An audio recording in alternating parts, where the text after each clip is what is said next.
Hi, I'm Vanessa from speakenglishwithvanessa.com. I hope you'll like this lesson, but if you don't, here are some ways you can tell me you don't like it politely. Let's get started.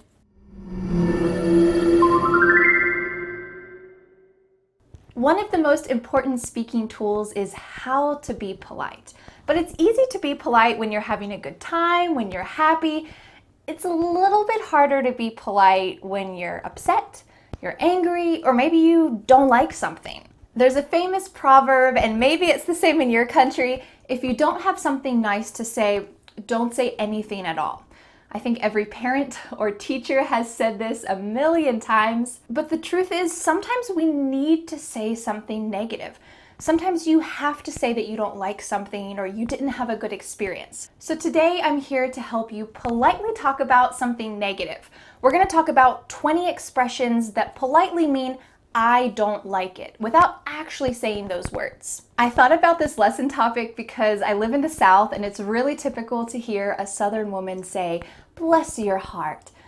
This sounds like a positive thing, right? They're blessing you, but don't be fooled. This is coded Southern language. It really means, oh, you're not so smart. So for example, if I give a Southern woman some cookies that I made and really those cookies are awful, she might say to me, "Oh, you made these? Bless your heart."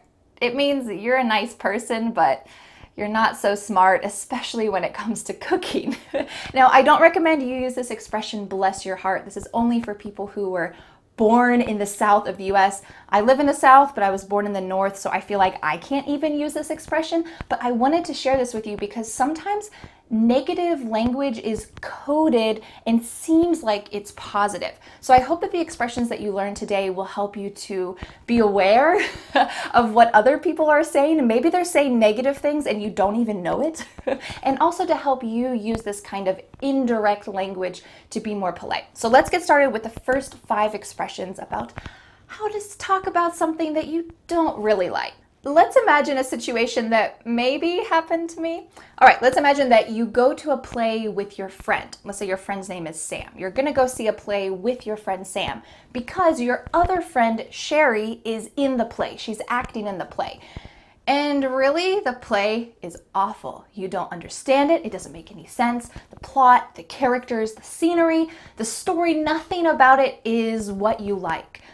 Whew, this is pretty tough. Maybe after the play, when you talk with Sherry, you probably tell a white lie and say, "Oh, thank you for inviting me. It was nice to see what you're working on." You don't need to tell her the absolute truth about what you think.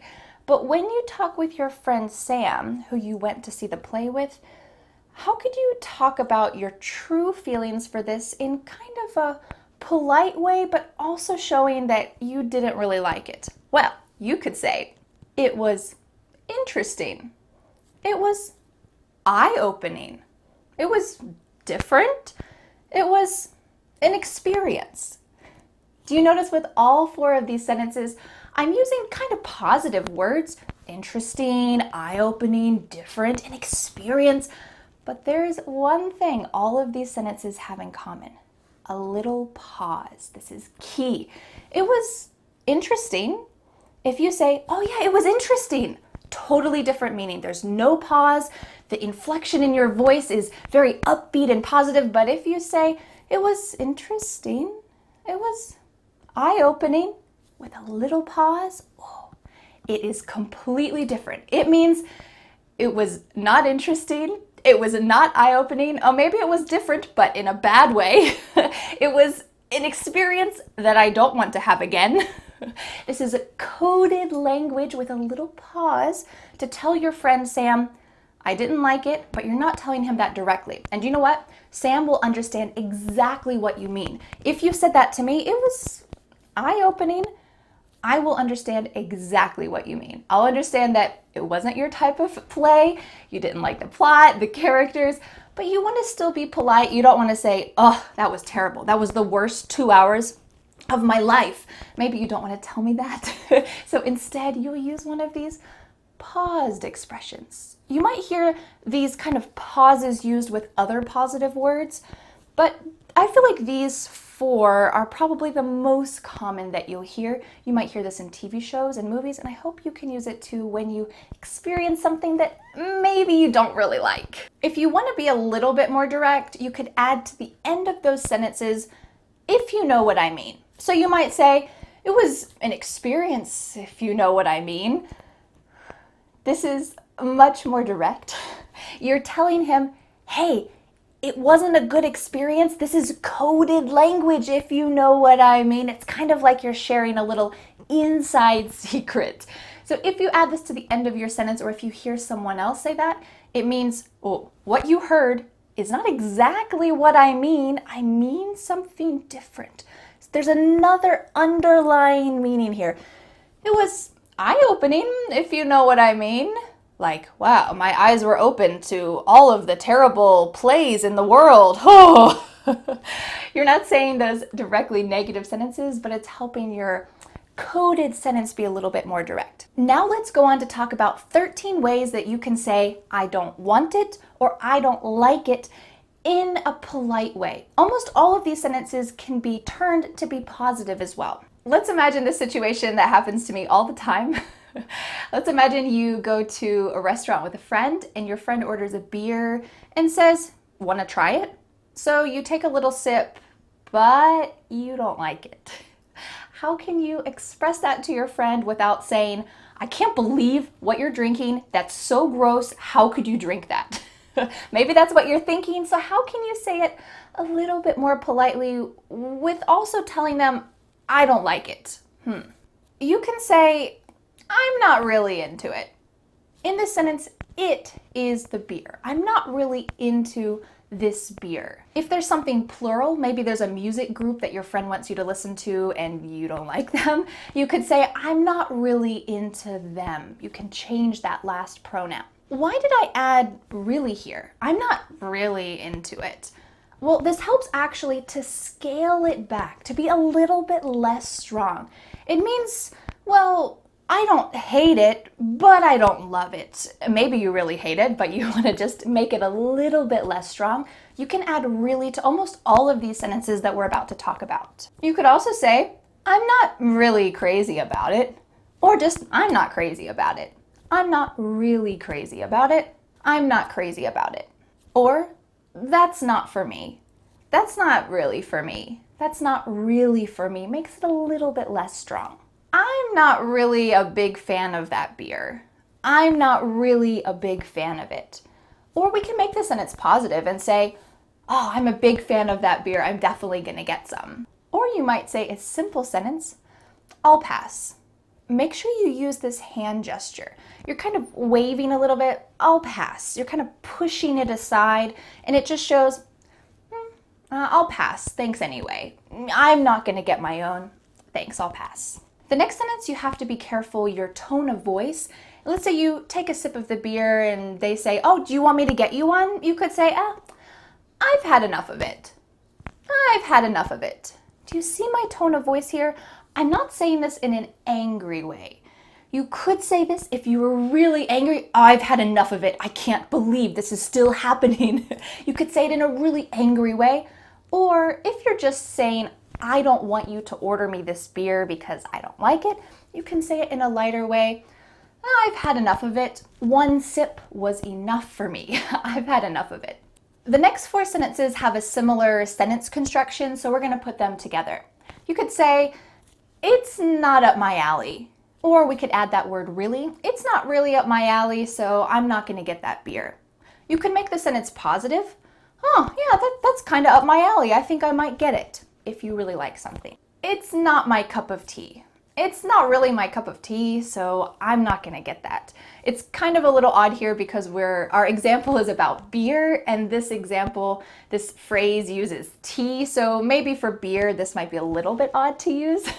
But let's say you have another experience, you're listening to some music that a friend wants you to listen to, and you don't really like it, you might use this, it's not really my cup of tea, so I think I'm not gonna listen to them again. With this expression, you can say, that's my cup of tea if you like something, but really, we hardly ever use this. So you might hear people use this, but I don't really recommend it.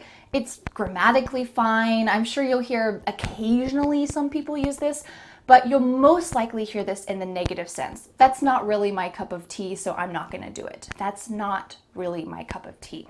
That's not my thing. That's not really my thing.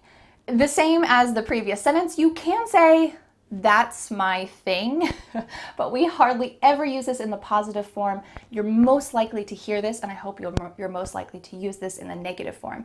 That beer, that's not my thing. It's not my style. It's not my jam. It's not really my style. It's not really my jam.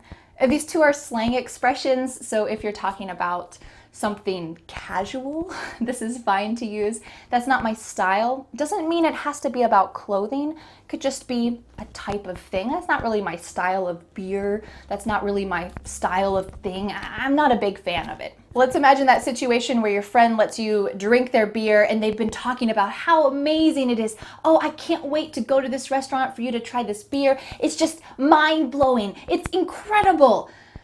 Well, you don't want to disappoint your friend, but if you don't like it, you probably need to tell them in some way so that you don't have to drink a lot of it. You could say, it doesn't really do anything for me. This sentence is very cryptic. It doesn't really do anything for me. We kind of get this image of fireworks. If it did something for you, that means that you feel fireworks inside of you. You're so excited about it. But really, this beer is nothing special to you. So you could say, it doesn't do anything for me, or it doesn't really do anything for me. You could say, I don't really care for it. I don't really care for it. I know you really like it, but yeah, it's just not my thing. I don't really care for it. If that beer is an imperial stout, a really heavy beer, you might say, yeah, I'm not really an imperial stout person. Or I'm not really a beer person. And this is describing, in general, your character. I'm not really a dog person. I'm not really a cat person. I'm not really, you could put almost any category in there. I'm not really a grammar person. I'd rather just watch movies and listen to English in a more natural, fun way. I'm not really a person. I hope you enjoyed these 20 expressions to help you be more polite in negative situations. So now I have a question for you. Let's imagine that we're going to a restaurant and I offer you my beer or wine or tea or coffee and you don't like it. Which one of these polite expressions can you use to help me feel like, okay, you're not being rude, but I understand how you feel. You don't like it and you're just trying to be polite about it. Which one of these would you like to use? Write it down in the comments. Thanks so much for learning English with me. I hope this lesson was up your alley, and if you weren't crazy about it, just keep your opinion to yourself. I'll see you again next Friday for a new lesson here on my YouTube channel. Bye! The next step is to download my free ebook, 5 Steps to Becoming a Confident English Speaker. You'll learn what you need to do to speak confidently and fluently. Don't forget to subscribe to my YouTube channel for more free lessons. Thanks so much. Bye.